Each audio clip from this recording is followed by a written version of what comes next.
Happy weekend, everyone. It's another beautiful weekend, and we are live.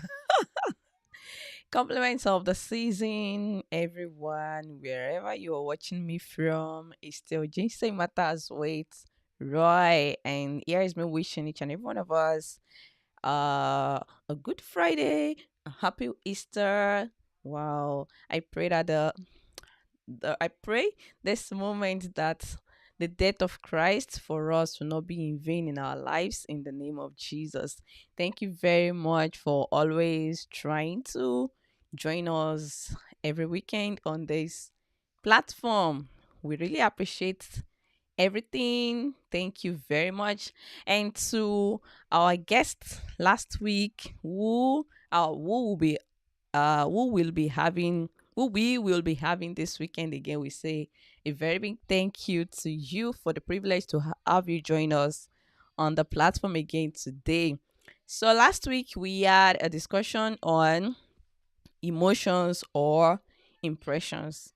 If you were not able to join last weekend, I encourage you to just check it out on the on our YouTube channel to get the full gist there. It was a very interesting conversation, very practical, and I'm sure you're going to gain one or two things from the discussion. So also today is a continuation of what we had last week. And really, personally, I'm really looking forward to the conversation. Yeah. So really it's going to be an interesting one. If you're ready and you know someone who is going to benefit greatly from the discussion today, don't hesitate to share this video with them. Let them know that yes, we are live and we will soon be diving into the conversation any moment from now because our guests are here already. And oh my God, let me not talk about it too much. All right, before without wasting much of our time, join me in welcoming Dr. and Dr. Mrs. Bolaji. Thank you so much, sir. Thank you very much, Ma, for the privilege to have you again on the platform with us today. So, today we'll be having a discussion on choosing a life partner, what you should know. Oh my God, I've had a lot. I have had a lot. I've read a lot. I was even surprised. Something shocked me. Wasn't it last week? Yeah, this week I read something and I was like, really? Oh my God.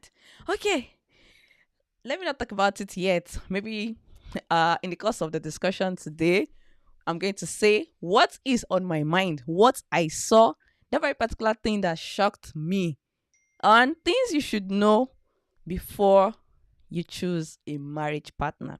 So, join me in welcoming our guest for today, Dr. and Dr. Mrs. Bolaji. Thank you very much, sir and Mara. Once again, we are very happy to have you with us on the platform today. But before then, we'd like you to just introduce yourself briefly once again. So thank you for this opportunity, and we are glad to be discussing with our friends. We are so happy to be here once again. Thank you for the platform. So I will start with myself, Fola Bolaji. I'm a computer IT practitioner, and I live in Manhattan, New York. Currently, I'm working as a cybersecurity engineer, and I have my wife with me. She will introduce herself. Thank you so much for having us. My name is Adebumi Adefunsho, and I live in Manhattan, like he said. I'm a data scientist by profession. And what else? Nothing. And you are his wife. You are his beautiful wife. Wow, thank you very much for that. Yeah, so let me just say what I saw. What in fact it's really a concern to me personally, and maybe along during the conversation today, or maybe you help us shed more light on it. So I saw that one of the things people should know before getting married, before even having a marriage partner, is that you must have slept with your partner several times before you get married. I was like, are you for real? Okay. We are going to talk about it today. And yeah, not just that, but that was the main point that really, really got me from the list. So I was like, okay, we have a discussion today. We'll bring it to the table for discussion. Okay, so let's just dive into the discussion right away. Things we should know before choosing a life partner, a marriage partner. What are Yeah. the things we should know? Over to you, Sarah and Ma. Okay, madam. Thank you for where you start. That is a interesting note. And hopefully the discussion we get alongside it will get to that point and we'll be able to talk to ourselves. Uh, there could be some challenges, more like number one, we don't really know how much of the males or female we have on the call today. But we try to see a way by which we can balance all of those things. We try to talk about spiritual ways and things that are not so spiritual too. And coming from the angle of what you saw, I would like to start with saying there are so many things that you may not know until you get married. There are many things that you can know, but there are so many other ones that you may not know because we are all created uniquely and we are all different. And at each of the stages in our lives, there are things that will be coming up that you may not even know that you are going to experience such situations. So I want to talk briefly before I ask my wife to continue. Uh, if we are talking about things that we should know, there are different perspectives. There is a perspective of a child of God. What are the preparation that you should be involved with when we are talking about choosing a life partner? For somebody that is not a child of God, is a different ball game. There are different parameters, different value system, different things that they look into. Our value system determines things we look at before we say we are trying to get engaged or get married. If you value so much the things of this world, there are so many things that will determine or that will color the kind of decision you are making when it comes to choosing a life partner. If it's about, okay, let's do fine in this world and let heaven be our target, there is another mindset there. And that is going to be involved in determining what kind of relationship that you can form and who you are going to form relationship with. It's so broad. We can be talking about physical compatibility, we can be talking about spiritual compatibility, we can be talking about sexual compatibility. So broad that this 1 hour cannot be enough. But kind of questions that are coming up per time will determine the kind of responses that we'll be able to put forward. And we also determine at least part of our lives and our experiences that we can share that could be helpful for some people. So let me allow her to also talk. Okay.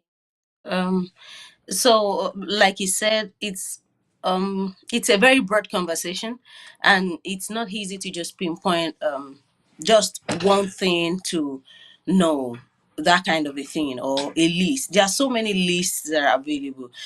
Some psychologists will say 5 things you need in the other person, something like that. Write them down, and those are the things to know. But of course, marriage is a life decision.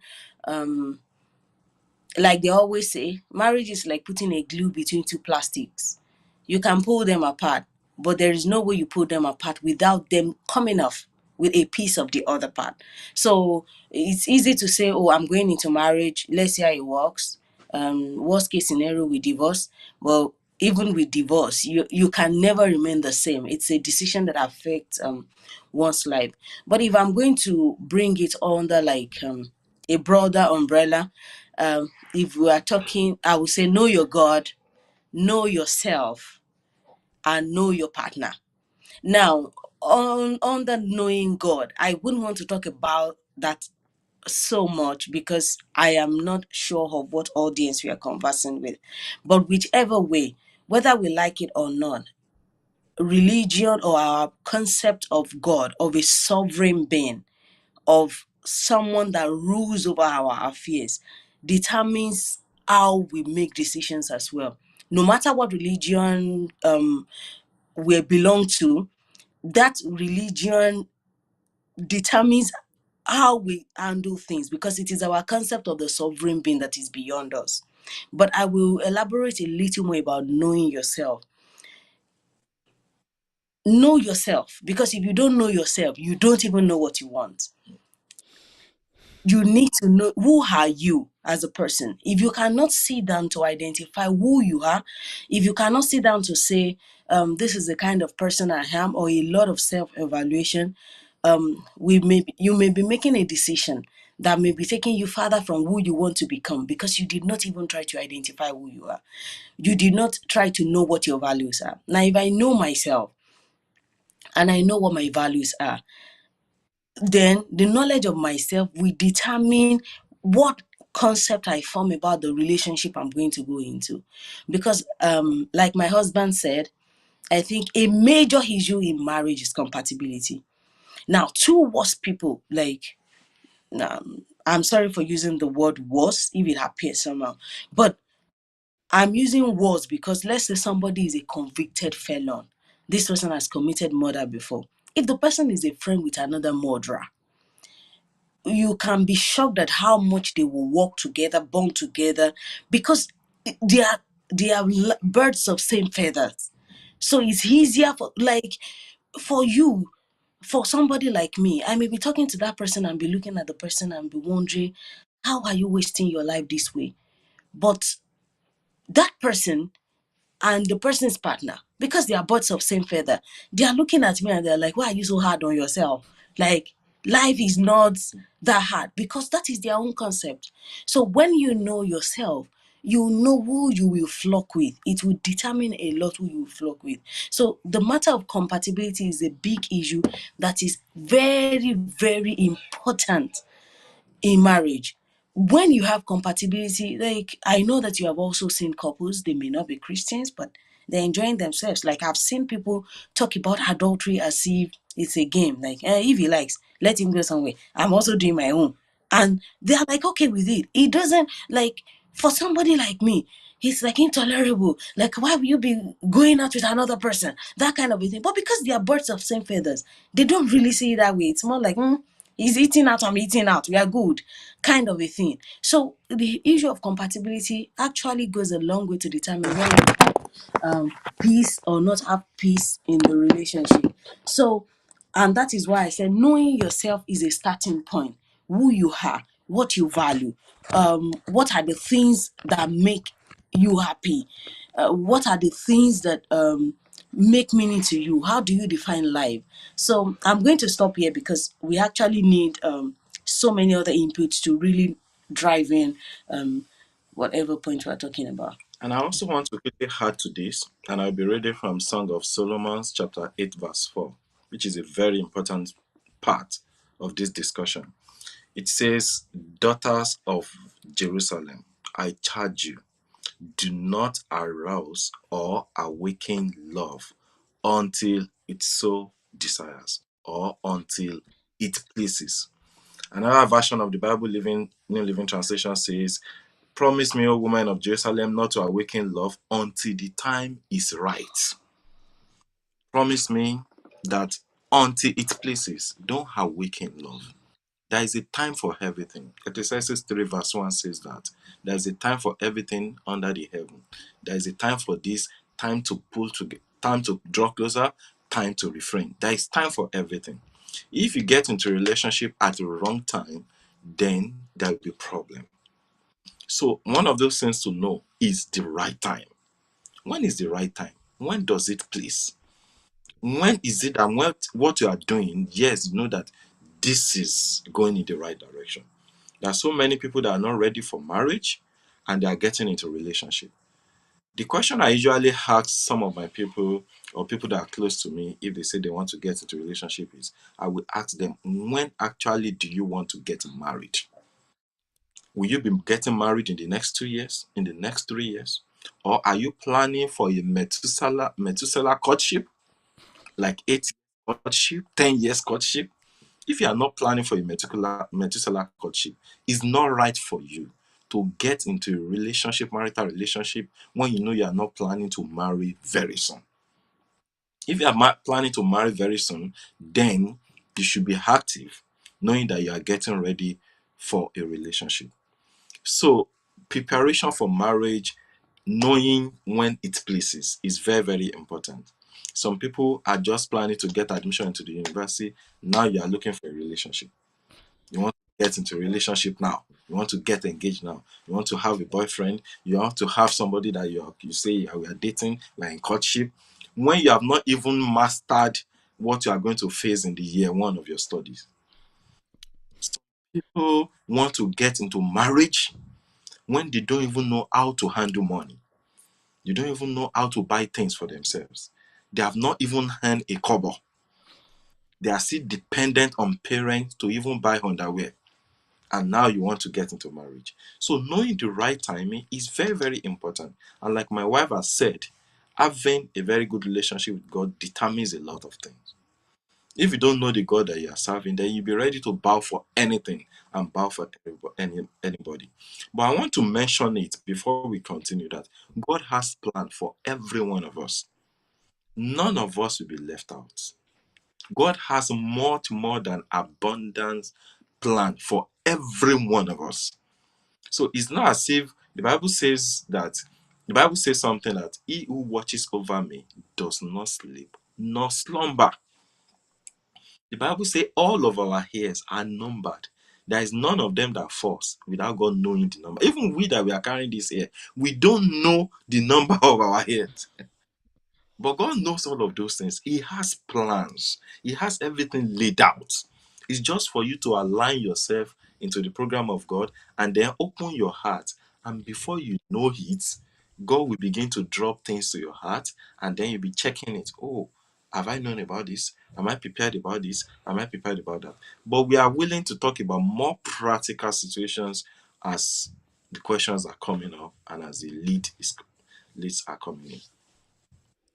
Thank you very much, sir. Thank you very much, ma. So, like, uh, uh, you mentioned earlier, like the issue of timing. Yeah, we understand that for some who are still uh planning to get admission into the university, and what is on their mind is, oh, now I'm becoming a big girl, I'm becoming a big boy. The next thing is I should be thinking about marriage. How about people who are of the marriageable age, and it's like, oh, nobody is coming forth. What do I do? I'm of age. My mates are married already. What can I do? So people in a situation like that, what's what can they look for? What How much can they prepare? What are those things they need to know, even despite their situations, despite the condition they are in? Is there anything they should also know in addition to what they've known, in addition to what they know before? Okay. So, in the practical sense of it, let me come from from the side of the people that are ready and are waiting. One thing that you should know in preparation for marriage is there are many shocks and there are many unexpected situations in marriage. There are different things that apply to different people, depending on your background, depending on your location, depending on your family nomenclature, depending on the kind of person you're marrying. It varies for every one of us. But one thing that you should be aware of is when you are sure that God is helping you into to get to this relationship, then know that God will give you the grace to go through whatsoever challenges that may be there. So we see each other physically, we don't see each other spiritually, and we don't see each other from. We cannot predict that this brother I know today, this is what is going to become in the next 5 years. This brother that is gentle, that is caring, that is like, oh no, it's not a problem. He's fine. He's in charge. This brother, that is nonsense. I don't want that. What kind of nonsense is that? So anything can happen at any time. Be prepared for emotional trauma. Be prepared for challenges. Be prepared for all of those things. And beside that, be prepared for handling times when there will be not much. You may think that, oh, you will always be having money, whatsoever we need will always be there. It will not always be like that. And be prepared for when there will be abundance. When this abundance comes, how are you going to handle it? Is it that it will be me, my husband, and my kids? Or is it myself, my family? Be prepared for all of those things. Be prepared for what is the place of the family in this relationship. Some people will marry and they feel like, I don't want any of my relatives. I don't want your mom to come and visit us. I don't want your brothers and sisters to come. I want it to be myself and yourself. Some people will be like, oh, I want everybody to live with us. Everybody, my friend, my brother, my uncle, I want them to be. So these are the things that you need to prepare. And some of these things has to do with a lot of conversation before you get married. Don't just say that it is well, everything will be well. No, it's about planning. Okay, what do you like? What do I like? How can we shift ground and come to the middle? Not just about, we have so many situations where some people grow up in a situation where the brother has never been challenged. Whatever is what has to be done. Maybe sisters have never been corrected before. So there are different situations, different backgrounds, and at the end of the day, there has to be shifting if marriage is going to work. Wow. I want to ask a quick question. Are you talking about what they need to know for making a choice or what they need to know in going to a marriage? What they need to know before making a choice. Okay, Okay, yeah, that because seems I very. yeah, I was trying to so most of the things my husband said were things to know before going into the marriage. Yeah. But Wow. now choice. So I will want you to come back again, and I think I will want you to come from the male perspective. Let's assume you are the brother. You are 35 years old. You are 38 years old, and at that age you don't have a partner. Or I'm a lady. I'm 30 years and I don't have a partner. What are the things that I should know? So let's Yeah. come from that. Yeah, And exactly. For some people, they just feel, oh, after my university education or after the NYSC, the next thing for me is to start thinking, uh, who I'm going to marry. So at such points, things they really need to know, okay. is it, for example, is it like someone who has always had the mindset of, wow, whenever I get, oh, just let me get married, I'll become happier, let me get married, I'm going to enjoy my life better, I just want to get married, this kind of perception, like, okay, all I just need is to get married, I'll be, my mind will be at rest, I just want to get out of my mom's, my father's, of enough of staying with them, like, things people need to know, people, as in just the basic things they should know and prepare for before choosing a marriage partner. So let's get back to the basics again. And from the men's perspective, some of those things are very important. Is knowing the kind of person the lady you want to get married to is. Is she a very flamboyant lady? Is she somebody that is teachable? Is somebody humble? Is this somebody that is egoistic? Is this somebody that feels like, oh, you cannot boss me around? Those are the kind of things that I believe some brothers, like people like myself, will look out for. Is this somebody that I can feel that I'm settling with and is not somebody that will give me sleepless nights? Is she going to be a nagging person? Let me tell you something. When I was waiting on God for my now wife, and when I was sure, I was getting sure that this is the person, one thing I prayed, I put out a fleece and I prayed to God that I will wait for 1 year. Oh God, if truly she's my wife, I don't want her to have any conflict with anybody during the next 1 year. If she's not, I want a situation that we hear that my this present wife had conflict with somebody and they exchange serious words that at that point it will be a very strong signal for me to know that this is not the person. I grew up in a family where I've never seen my mother exchanging hot arguments with an outsider. I've never seen it for once. I've never seen my mother fighting somebody. I want that kind of thing replicated in my home. I don't want my children to see my wife. My mom will not accept that. She will fight everybody. She will. I don't want that kind of woman. So that is one of those things I looked at for. But you may have your own value system too. But I want a woman that should be submissive, not a woman that will say, "Sit down there," and she will not stand up. No, I want somebody. Okay, this is what you want. Okay, I will do it. But what of if we look at it this other way? I just want somebody that is well tamed, not a wild donkey, not somebody that I will want to get into the house and I will be so afraid that I don't know what problems she will bring up again. No, I don't want that. I want a peaceful home. So I want a peaceful lady. I want a moderate lady, not somebody that gives to what people are thinking about me. I want to appear good every time. I want to appear. It's good to appear good. I'm not condemning that. I don't want somebody that what people are thinking determines our own lifestyle. That's what I'm trying to say. So, things that I believe men should look for is this person a godly person? Is she actually a child of God? Or is she pretending to be a child of God? If pressure comes, will she still remain the same person I know her to be?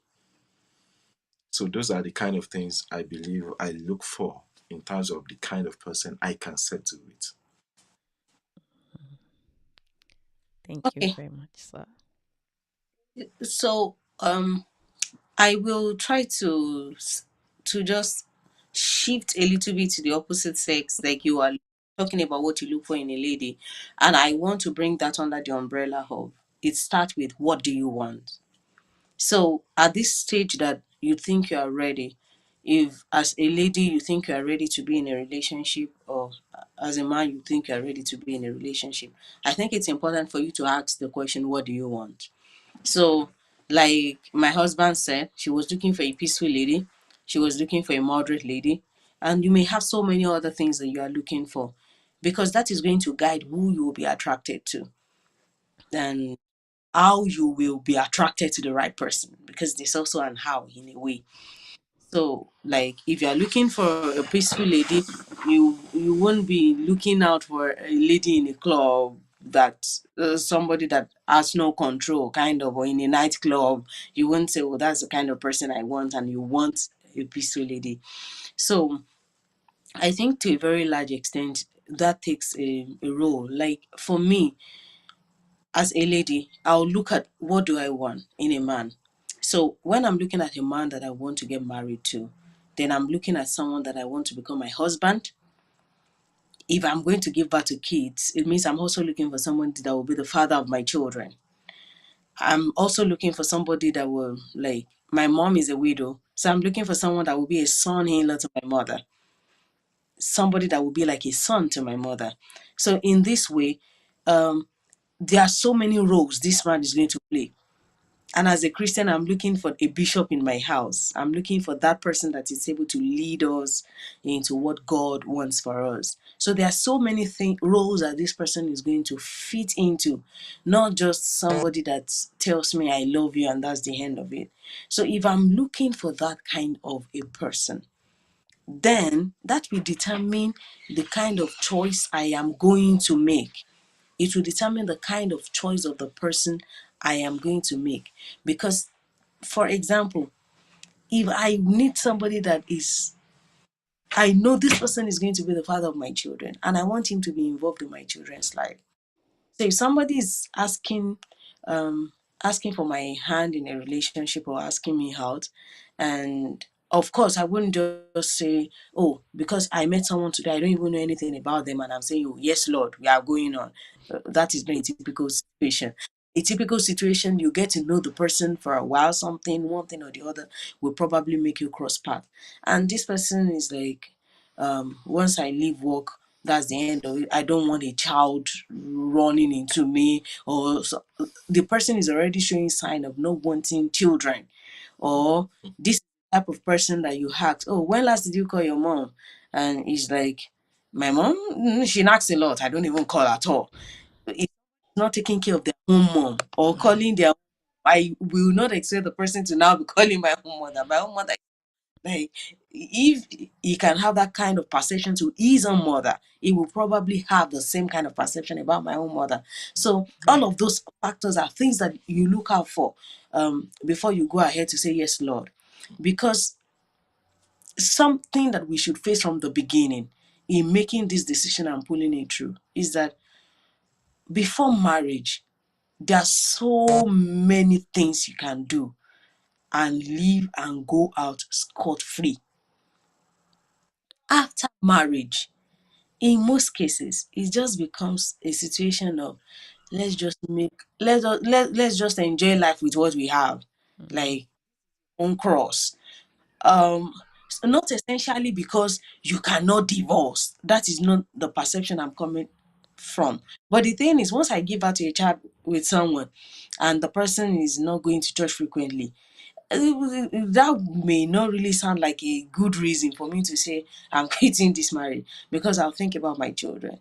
There are so many factors involved now. So it's better to look at all of these things before you even go into the relationship, rather than overlook them and get into the marriage and be trying to look for how to patch things up. Because at that level, it's a lot of patching. People will pray for you, people will cancel you, but not a you should not expect like a strong and extreme change. Because if somebody has remained like they have for like 30, 40 years or 30 something years before you met or got married, you can't expect your marriage to change the person in a day. Miracles do happen, but in most cases, human beings are just human beings. So it's important to look at all of those factors. What role is this person going to fit in my life? Then those are the things to look out for. And I will also say again about the issue of knowing yourself, because I'm going to give an example. Somebody that has a low self esteem Mm. to a marriage with another person that has a high self esteem, feel intimidated. Because the person with the low self esteem, every other thing the partner is doing, he's abusing me. This is emotional. This is mental abuse. But the real issue here is that you, as a person, actually have a very low self esteem and you're in a relationship with someone that is empowered. In that kind of situation, if care is not taken, one person will consistently nag about a problem that they are the origin of Mm. or know them. So when you know yourself, you know what makes you happy, you know things you can improve on, things that cannot be changed, then I believe also knowing the kind of person you want and what role want them to fill in your life will help a lot of decision making.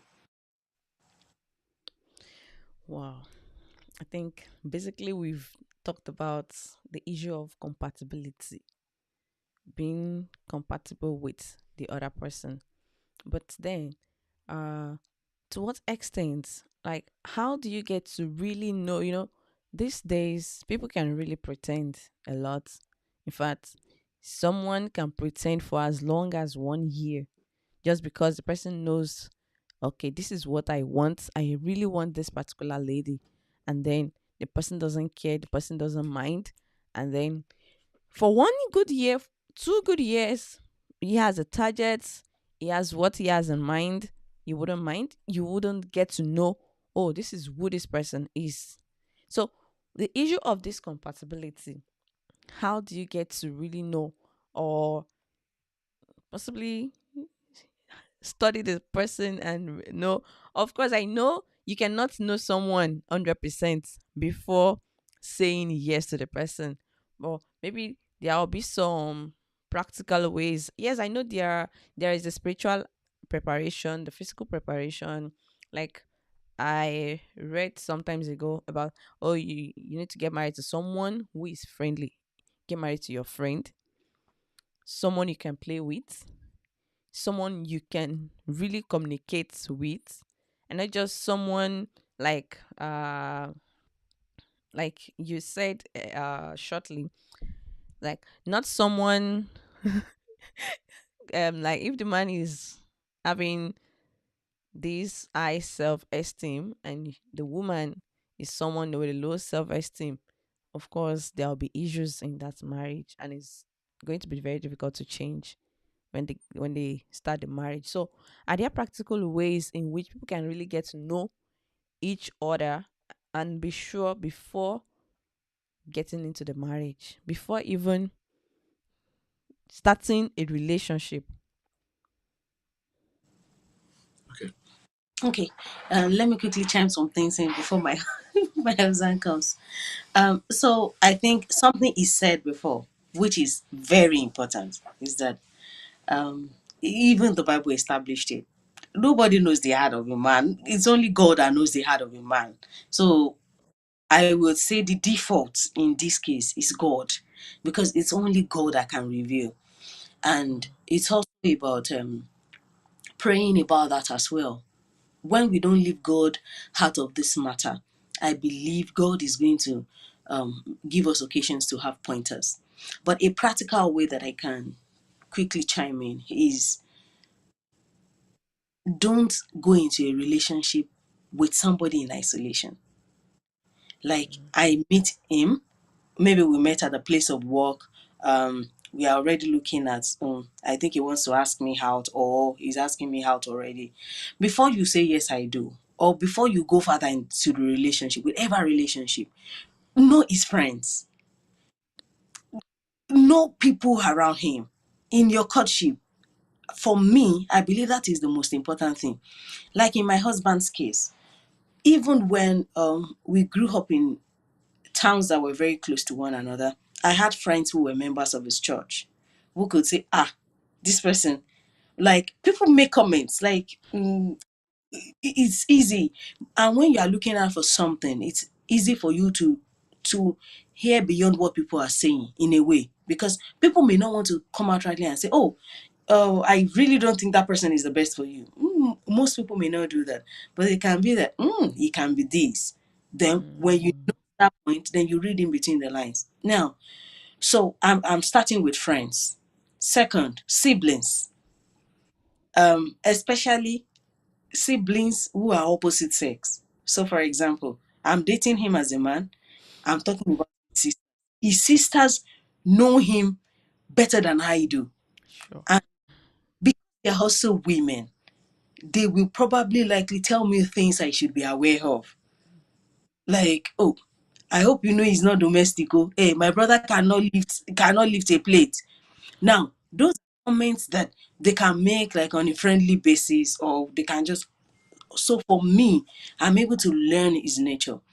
And what happens in most cases is that sometimes people don't take all of these things to heart. But if you're in a relationship with somebody and you don't know the person's friends, then I think it's a very, very dangerous trend to go to, because those are people who met him, who have been relating with him without looking for any social benefit. Mm, Like maybe secondary school mates, or they met in college, or they've just been friends at the place of work. I remember one relationship that is very close to me. In that relationship, this lady met the man, they are relating well, they are looking out. Then a friend mentioned that he can have a very bad temper. Have you seen him angry before? Hmm. That if he's angry, my friend is not easy to tame. Oh. Just saying things jokingly like that. Another person at another time also said the same thing. But the lady is like, but he has never been angry. Like he's done that. And she never took time to address that situation Mm, or study further. I tell you, they ended up in marriage. And you know, when you're in mm, and you are meeting evening, meeting at a restaurant, visiting yourself for just few hours, there are so many things a person can handle. Like you were talking about pretense. Worst case scenario, if you say you are coming and I'm angry with you, I can say, don't come now. And the person does to meet me in that mood. But in marriage, now you are living together, waking up in the morning together, rushing to work in the morning together. They become very close, small space, and now you see things as they really are. mm. Wow. Oh my God. Wow, wow, wow. This is getting interesting. The issue of couples pretending is a great one. Oh my God. Wow, wow, wow. To all our viewers out there, don't forget to drop your comments. Let me know you are there. Let me know you are watching and where you are watching me from. I really appreciate it. And don't forget to share this video with others who you know will benefit greatly from the discussion today. I'll really, really appreciate it. Don't be selfish about it. Just share the video with them, and I'm very sure they will also get to learn one or two things from it. Yeah, so what we are still discussing about is what to look out for before choosing a life partner.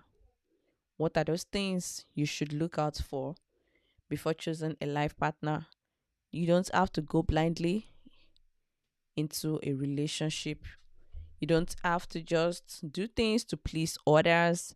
You don't have to do things just to satisfy the other person. So, but oh my God, I guess they are having maybe network issues. But it's okay. They'll soon be here. I think they are trying to call in. All right, they are here. Yeah. Can you hear us now? Ah, yes, we Hello, can. can you hear us now? Yes, we can. Mm, Okay. So thank you. sorry. So, I think that was a network issue. yeah. Ah, it's okay. Okay.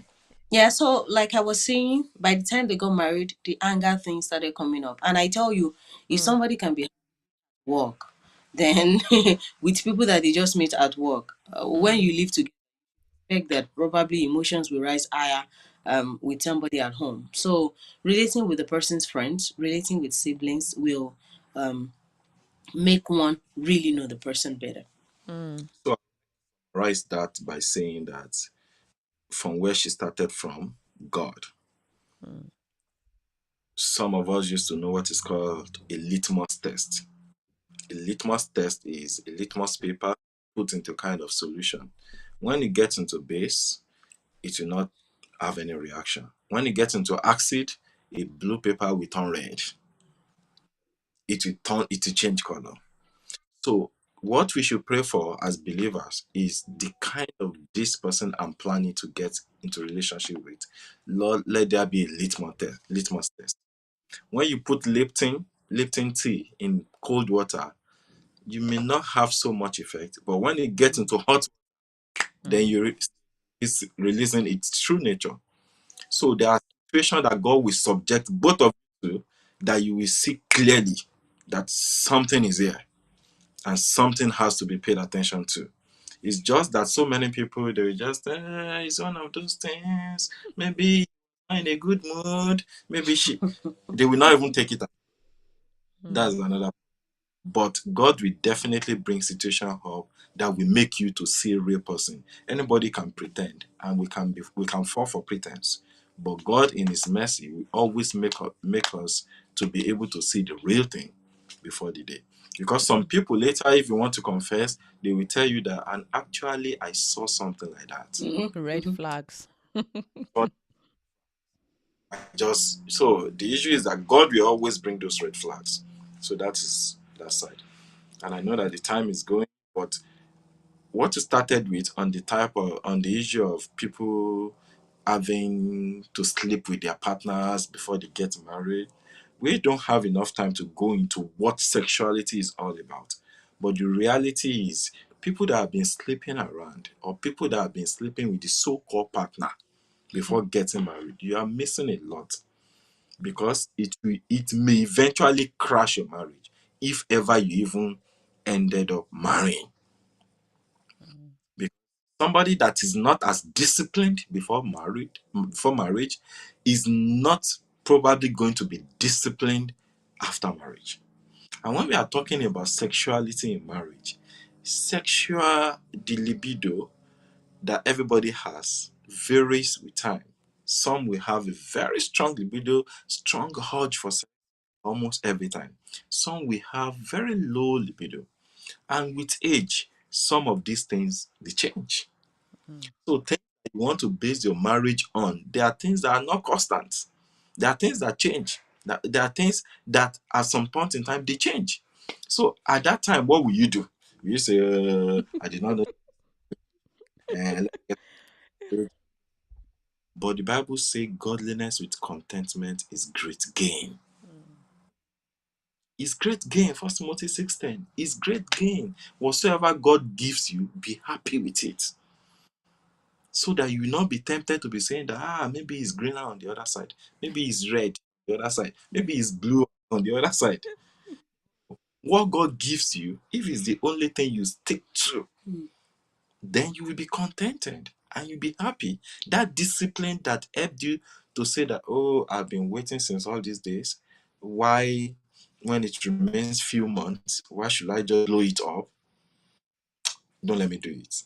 That will keep you going and that will help you. And even in marriage, that will keep you going. You have been used to just one person, so you'll not be thirsty looking for what you don't know what it's all about. And usually, people that have to sleep with their partners before marriage, so many of them did not even get end up marrying, because the Bible says the eyes is not satisfied with seeing, the ear is not satisfied with hearing. You always want to get to know more, to get to try more.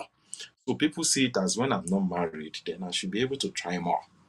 But then you are digging a pit for yourself, the pit that can never be filled, even with marriage. So that is my comment on that. Thank you very much, sir. Thank you very much, Ma. So today we've been able to learn that the major factor is God. Before we can start anything, before thinking about going starting a relationship or looking for a marriage partner, the God factor is the most important thing. And without it, it's like someone would just be going through a bushy path with no idea. You don't know where you're going. It's just going to be blurry. And then the compatibility aspect and being observant. When you see red flags, don't just ignore it.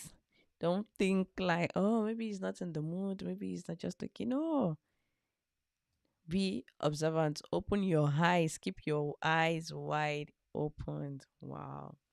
Thank you so much. Thank you very much, sir and Ma. So, as we bring today's conversation to a close, what's Sir and Ma? I'd like to ask what are the take home for us this weekend? Your advice for people who are planning to get a marriage partner. Just a summary. Things, just the pinpoints, like a take home for us this weekend. So For my hand, I would say have an abundant mentality. Have a mindset that it's not just about, oh, husbands are scarce. No. Or godly people are scarce. No. Have the fact that God has so many things in store.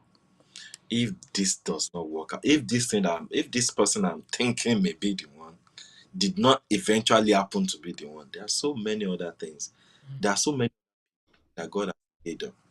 When a Saul is removed, there will always be a David. Mm, So know that it's not just about, oh, if I didn't get him or if he didn't like me, there's no other solution again. I will now be single for many years to come.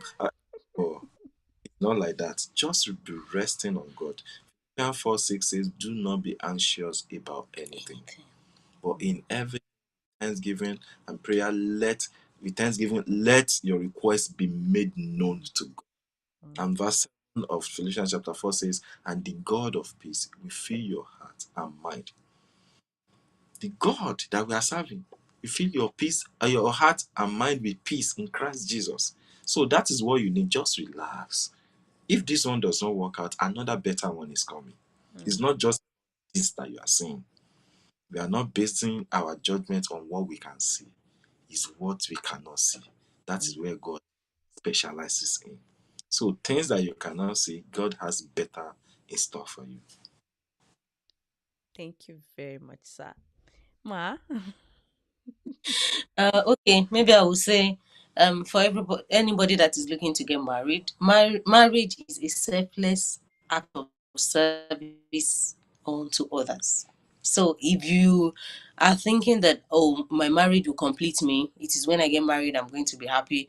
It may be building a house on sand. You should look at marriage as somewhere you want to contribute, somewhere you want to make another person better, not just about yourself. So it's a selfless act of service. Mm. Wow, wow, wow, wow, wow. That's a very great one there. It's an interesting and insightful and an impactful conversation so far today. Thank you very much, Sai and Ma. And to all our viewers out there, we really appreciate your contribution and thanks so much for stopping by to join us on the platform today. Thank you very much. And we'll be continuing this series next weekend by God's grace.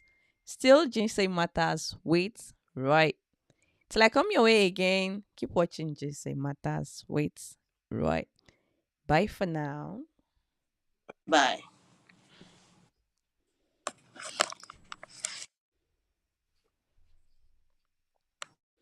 Thank you very much, sir.